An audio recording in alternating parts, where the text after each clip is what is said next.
नमस्कार, जनपक्ष में आपका स्वागत है। मैं हूं प्रियदर्शन। दोस्तों, हिंदी के बेहतरीन कवियों की श्रृंखला लगता है जैसे खत्म होने का नाम नहीं ले रही। एक के बाद एक कवि निकलते जा रहे हैं, कहीं न कहीं इसको रोकना होगा। तो पहली बात तो मेरी समझ में आई कि ये मूल्यांकन जो मैं कर पा रहा हूं, इसमें पिछले 2 दशक में उभरे कवि शामिल नहीं हैं। उनको कभी बाद में वो आएंगे, उनकी जगह तो है ही, और वो बिल्कुल बहुत अलग तरह की कविता लिख रहे हैं, तो उन पे हम बात करेंगे। लेकिन फिलहाल ये जो बातचीत है हिंदी के बेहतरीन कवियों की तलाश का या मेरे पसंदीदा कवियों के चुनाव का काम, इसके लिए जो सीमा रेखा मैं तय कर पा रहा हूँ वो 2000, 2001, 2002 तक की है। इधर स्त्री कविता की हम बात कर रहे हैं। कहते कहते मुझे लग रहा था कि 2-3 नामों पे ये चर्चा सिमट जाएगी, लेकिन कई नाम मुझे लगातार याद आ रहे हैं। हमने अनामिका की बात की, हमने गगन गिल की बात की, हमने कात्यायनी की बात की, मुझे नीलेश रघुवंशी याद आ रही हैं, मुझे शुभा याद आ रही हैं। शुभा ने कम कविताएं लिखी, लेकिन जब लिखा बहुत करीने से लिखा। यही बात नीलेश जी के बारे में कही जा सकती है। नीलेश अब धीरे धीरे मैं देख रहा हूँ वो गद्य की ओर मुड़ गई हैं और उन्होंने कुछ विलक्षण उपन्यास लिखे हैं, लेकिन उसके पहले कविता में जो उनका दखल था वो अलग तरह का था। आदिवासी कविता में नगाड़ों की तरह बजते शब्द के साथ निर्मला पुतुल आई थीं, उन पे भी अलग से चर्चा करेंगे। आज मैं जिस कवित्री पे बात करना चाहता हूं, कई बार मुझे लगता है कि शायद उनकी शुरुआत थोड़ी देर से हुई, लेकिन जब हुई तो इतने पक्के ढंग से, इतने पके हुए अंदाज में हुई कि सबने ध्यान दिया कि ये स्त्री कविता पुरानी कविताओं से अलग है। शायद इसमें जातीय स्मृति के अनुगूंजें भी उतनी नहीं मिलती हैं जितने कुछ दूसरी कवित्रियों में, कुछ दूसरे कवियों में मिलती हैं, लेकिन विचार और संवेदना का ऐसा गाढ़ा रसायन, वैचारिकता का ऐसा पक्का रंग, वो जो है वो कम जगह पे दिखाई पड़ता है। बात सविता सिंह की। सविता जी का पहला संग्रह शायद 2000 या 2001 में आया था, अपने जैसा जीवन। उसके बाद लगातार वो रचनारत रही। पिछले दिनों उनका संग्रह आया है, वासना एक नदी का नाम है। इसके पहले जिन संग्रहों के नाम मुझे याद आ रहे हैं, स्वप्न समय उनका एक संग्रह था, एक संग्रह खोई चीजों का शौक था, और 2-3 संग्रह उनके और रहे हैं। उनकी कविता यात्रा को मुझे देखने का करीब से मौका मिलता रहा है। मैंने उनकी कविताओं पे लिखा भी, बात भी की। जब मैं उनका पहला संग्रह पढ़ रहा था तब मुझे ख्याल आया कि दुख जो स्त्री कविता में बार बार आता रहता है, जिसको हम मानते हैं, वो जैसे इनकी कविताओं की आत्मा बनाता है। कोई गहरा दुख, कोई गहरा शोक किसी पराजय से उपजा नहीं, बल्कि एक तरह की संघर्ष की आभा से दीप्त, वो बिल्कुल जैसे उनकी आत्मा में वो दुख चला गया हो। और इसके साथ जो दूसरी बात समझ में आई वो उनकी वैचारिक प्रखरता, वो उनका वैचारिक खरापन। एक स्त्री किसकी है, क्यों है, उसका अपना स्वतंत्र वजूद कैसा है, इन सब पे बात। अचानक मुझे पंक्ति ध्यान में आ गई, बहुत दूर तक सिर्फ अपनी आत्मा साथ रहती है या अपने दुख। ये ख्याल एक कवित्री को कि बहुत दूर तक क्या साथ चलता है, कैसे रहता है, ये दुख उनकी कविताओं में जैसे कई बार लौटता है। क्या होता है दुख का कोई रंग, पीला उदास, थकी रात में जैसे थका चांद। क्या दुख की कोई होती है कोई गति, मध्यम धीमी, जैसे रुकी हुई हवा बेमन चलती हो। क्या दुख सबके हिस्से मिलता है, माँ बाप भाई बहनों की तरह। क्या दुख किसी भी दिन आ सकता है, किसी के भी घर, जीवन की नींव में धंस जाने के लिए। या दुख सादा होता है, ढूंढता अपने ही रंग, कभी थके चांद में, कभी बुझे मन में। कभी खुली आंखों के बेरंग सपनों में, हम में तुम में।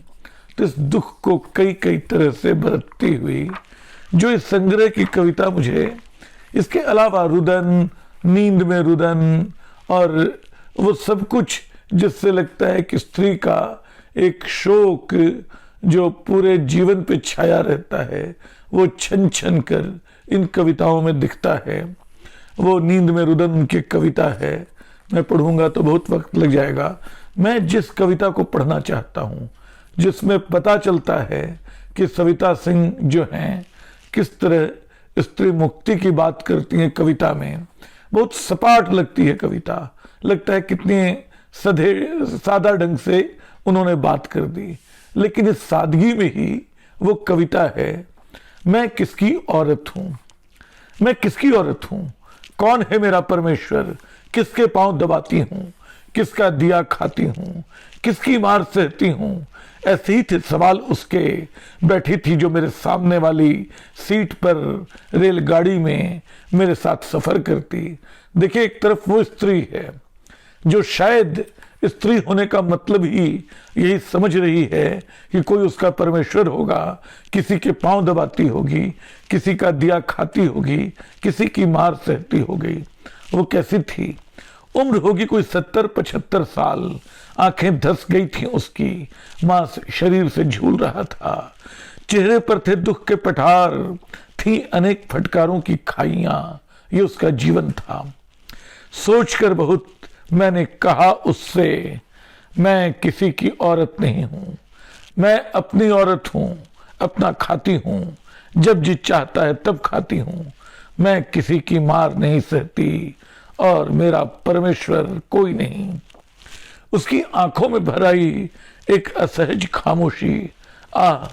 कैसे कटेगा इस औरत का जीवन। तो इनको मालूम है कवित्री को कि आजाद रहने की, अपनी औरत होने की, अपना खाने की और अपने मनचाहे ढंग से जीने की, किसी को परमेश्वर न बनाने की सजाएं तय होती हैं। उनसे लड़ना पड़ता है, उनको जीतना पड़ता है। सविता जी अपनी पूरी कविता में, पूरे कविता संसार में मैं देखता हूं कि बार बार इस प्रश्न को, अपनी प्रश्नवाचकता को अस्तित्व के सवाल पे लाती हैं और हमेशा एक ठोस जवाब के साथ खड़ी होती हैं। जिस दुख की बात मैंने की थी, पता नहीं क्यों वह पहले संग्रह में तो इतनी जगह पसरा है कि आप पन्ने पलटते उसके रंग बदल जाते हैं। कहीं वो रुदन है, कहीं वो उदासी है, कहीं वो शोक है। ये कैसी नरम उदासी है जो मेरी देह से लिपटी है। ये कैसा प्यार है जिसके मरने का खौफ ही मार रहा है मुझे। मैं सोचती थी बहुत आसानी से बदलती इस दुनिया में बदला जा सकता है जीवन, लेकिन तब जब मन ही इतना रूढ़ हो, प्रेम जैसा ही, तब कुछ भी नया रचे जाने का उल्लास वह पा नहीं सकता, सिर्फ रो सकता है। नरम उदासी के आगोश में पड़ा, टिप टिप बारिश के गीलेपन में अलसाया हुआ। इस संग्रह में बहुत अच्छी कविताएं हैं जिनको लगातार पढ़ने की इच्छा होती है, लेकिन अंततः इस इच्छा को कहीं रोकना होगा, क्योंकि सविता जी की कविता यात्रा के जो दूसरे पड़ाव हैं उनको भी देखना जरूरी है, उनको भी देखना दिलचस्प है। मैं पाता हूं कि धीरे धीरे उनके पहले संग्रह में जो रूपकात्मकता कम थी, बाद में वो आ जाती है।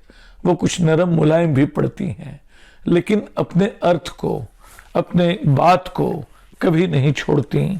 प्रेम के सवाल को और वासना तक के सवाल को, वो उनकी वासना वो शब्द है जो शायद हिंदी के लेखक के सुनकर या बोलते हुए जिसके पांव थरथराने से लगते हैं।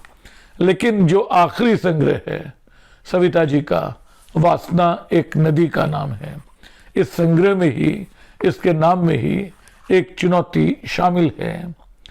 और इस संग्रह तक आते आते देखिए उनकी कविता किस तरह बदलती है। हवाएं एक कविता है। कितनी तरह की हवाएं होती हैं जो हमसे होकर गुजरती हैं, आखिर आज मैंने जाना। कुछ मन को गीला करती हैं, कुछ उसे सुखा देती हैं। वे हवाएं जो पठारों से होकर आती हैं, वे जो जंगलों में रुकी रहती हैं, उनके बारे में आज जानना हुआ। आखिर मैंने विश्वास किया उस स्त्री का बचपन में जिसने बताया था कि कुछ ही हवाएं जानी जा सकती हैं, बाकी सब अनजान रहती हैं।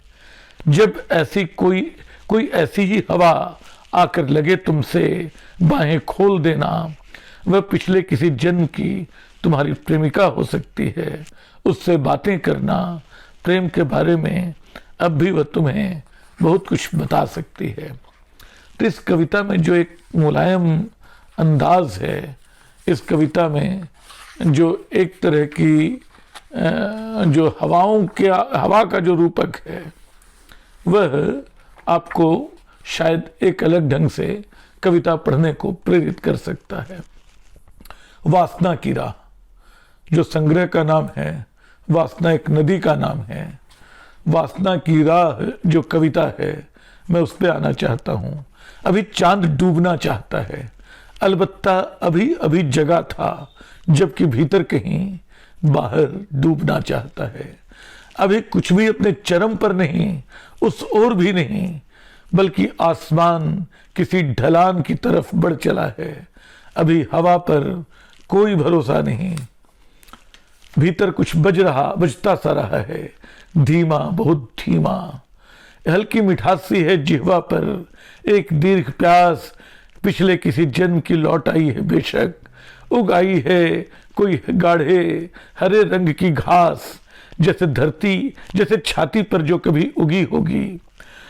आखिर मैं पृथ्वी ही तो थी, पिछली शताब्दियों में मेरी कितनी संतानें थीं। यह लाल कीट मेरी मंझली बेटी थी, नीले पंखों लाल आंखों वाली चिड़िया मेरी ही परम प्यारी संतान। कितनी वासना थी तब, सौंदर्य को जनने की कितनी ललक, कितनी विकट इच्छा, अनजान को पाने का कौतूहल। कितनी रातों तक जागी रही थी मैं, देखने के लिए अपना ही सौंदर्य, अपना यूं होना। मित्रों, इस कविता को इतनी आसानी से नहीं पढ़ सकते हैं, और इसको पढ़ते हुए सविता जी की एक और बात का ख्याल आता है। जब वो स्त्री की बात करती हैं, तो शायद वो आज की स्त्री भर नहीं होती, उसके पीछे परंपरा का एक पूरा दबाव होता है। एक पूरी पृथ्वी होती है जो पिछली शताब्दियों से जो कितनी संतानें जन रही हैं। एक दीर्घ प्यास की बात करती हैं वो। तो इस कविता को देखिए। और एक बात और जो सविता जी के बारे में शायद कुछ जल्दी जल्दी बताने की कोशिश कर रहा हूँ, मैंने कहा कि वो बहुत चौकस, वैचारिक रूप से बहुत प्रखर कवित्री हैं, और दुनिया भर के विषयों पे उनकी नज़र रहती है। दुनिया भर के दुख संताप, दुनिया भर की राजनीति पे वो व्याख्या कर सकती हैं। उनका एक स्त्रीवादी पाठ है। हिंदी में जो एक चीज़ बड़ी दिलचस्प देखी जाती है कि बहुत सारी कवित्रियाँ जो कायदे से स्त्रीवादी हैं, अपने स्त्रीवादी होने से इनकार करती हैं। उनको लगता है, जो जायज़ लगता है, कि उनके लेखन को एक बड़े फलक में पढ़ा जाए, किसी छोटे खाने में न बांधा जाए। लेकिन सविता जी वो कवित्री हैं जो अपने स्त्रीवाद को आराम से अपने साथ लेके चलती हैं और दुनिया भर पे कविताएं लिखती हैं। इस संग्रह में मुझे फिलिस्तीन पे एक कविता मिली। फिलिस्तीन एक जगह है, कभी कभी लगता है वह अंतहीन है, यह अन्याय का सिलसिला। एक तरफ से ढकती है कोई चादर, उधड़ जाता है शरीर का दूसरा हिस्सा। आधा लटका सा दिखता रहता है चांद, मुड़ी हुई दिखती है पृथ्वी। इतने बच्चे मर रहे हैं कि लगता है खाली ही हो जाएगी सृष्टि। कल जो फिलिस्तीन था आज एक उजाड़ है, गिराए गए बमों और मौतों का एक उबड़ खाबड़ मैदान। एक बच्चा रोता है चूमता हुआ पिता के कब्र पर लगी तस्वीर को। वह माँ के संभाले नहीं संभलता, वह कब्रगाह को छोड़ना नहीं चाहता। एक फिलिस्तीनी स्त्री को नहीं समझ आता कुछ भी, वह कैसे समझाए अपने बच्चे को कि दरअसल हो क्या रहा है। कविता जो है थोड़ी लंबी है, मैं पूरी कविता नहीं सुनाऊंगा, मैं सिर्फ उन हिस्सों की ओर आपका ध्यान खींचना चाहता हूँ। फिलिस्तीन पे और भी कविताएं हैं। सुहेर हम्माद नाम की एक स्त्री की कविता है। सुहेर हम्माद जो हैं, मैं जन्मी ही थी एक दुख को किसी बड़े दुख में बदलते देखने के लिए। मैं एक कीमियागर थी, जन्म से ही जानती थी रसायन दुख का।